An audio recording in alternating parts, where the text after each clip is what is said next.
Let's see what happened. He's on the inside of Ron Hornaday. Looked like he got a little bit loose. Has to use up the racetrack. And in order to not hit Ron Hornaday, he turned the wheel left, and it sent him spinning in the infield. We've seen that so many times, the truck on the inside getting a little bit loose, and this is another case of that happening. That was Todd being courteous. He didn't want to run into Hornaday, so he hooked the left and unfortunately went for a spin.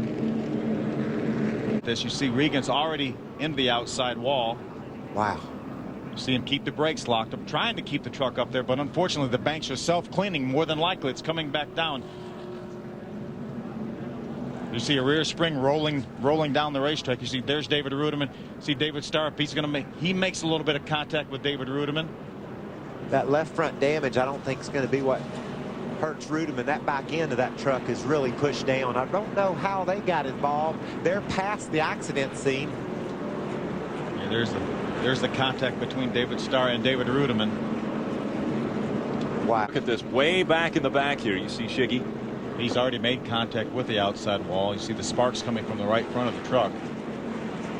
We mentioned earlier he made some contact in practice. They were able to get that truck back together, and had a terrific qualifying run, qualified in the top 10 up in the 8th position.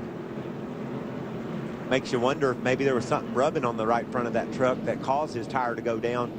Since he did make contact with that side of the truck, but you know they got it back together perfectly, or he couldn't have qualified as well as he did. But awful early to have a tire problem. We can see all the leaders now, Phil, coming to pit road.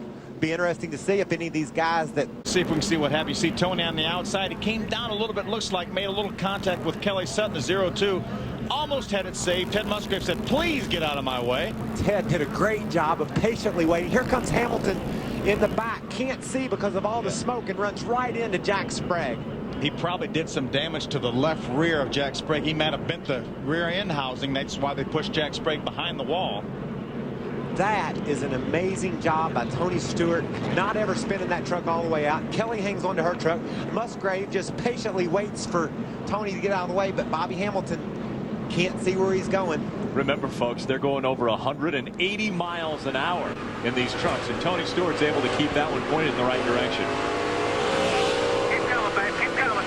That was it. You heard Ted Musgrave get out of the throttle till Tony spun down out of his way. Let's see if we can take a ride with Tony. And let's listen to his throttle. Let's see what all he does with the throttle in this truck when he gets hit.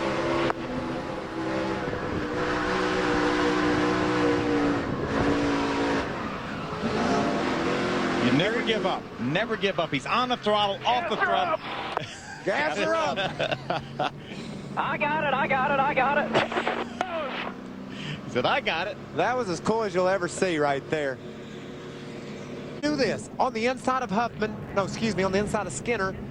Pushes up into him. Just a little bit. Skinner actually came down maybe a hair, and what a tremendous job. Look at Timothy Peters get by Jimmy Spencer. Tremendous job for his first time ever on a super speedway. And Ted Musgrave was in the same position he was a few laps ago when Tony spun out. Watch Ted. Okay, right now Ted's officially thinking, oh, no, not again. Go, go, go, go, go. Wow, he barely made it through. Now you see he's on the inside of the Ford truck of Timothy Peters. How many times have we seen that where the truck on the inside gets loose? You see him lose a downforce.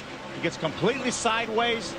You see Johnny Benson's going to try to absolutely cannot see a thing, but gets slowed down enough to avoid him. Tony Stewart slipped by the bottom. Johnny Benson just chilled out, waited to see what was going to happen. A great job by Benson. A good job by Huffman. See those back tire blows? You did say that. I said that, and this is why. There's Look there. the 66 of Top Bodine gets loose on the inside of the Ford. Timothy Peters has to chase the truck up the hill, make some contact, puts both of those trucks in the wall. The 30 of Chad Chaffin comes along nowhere. Watch Ted Musgrave. Watch the one truck avoid the 66 of Top Bodine. That's just experience and being smart. He did not want to get on the brakes too hard. He knew he had to drive his way through this crash, and that's exactly what he did. Todd Bodine, an experienced driver, right into the inside wall went Peters. You would think that Brad Keselowski. Skinner, you see him move up the racetrack ever so slightly, maybe about 2 or 3 feet, but the 29 of Brad Keselowski was there, and then this is obviously the carnage that resulted because of that. just wasn't able to hold the truck down, Phil, as he entered turn 3.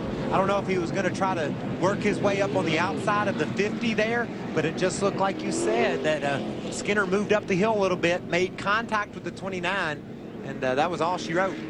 Is that impatience? I mean, he had a big lead, and he was coming into traffic.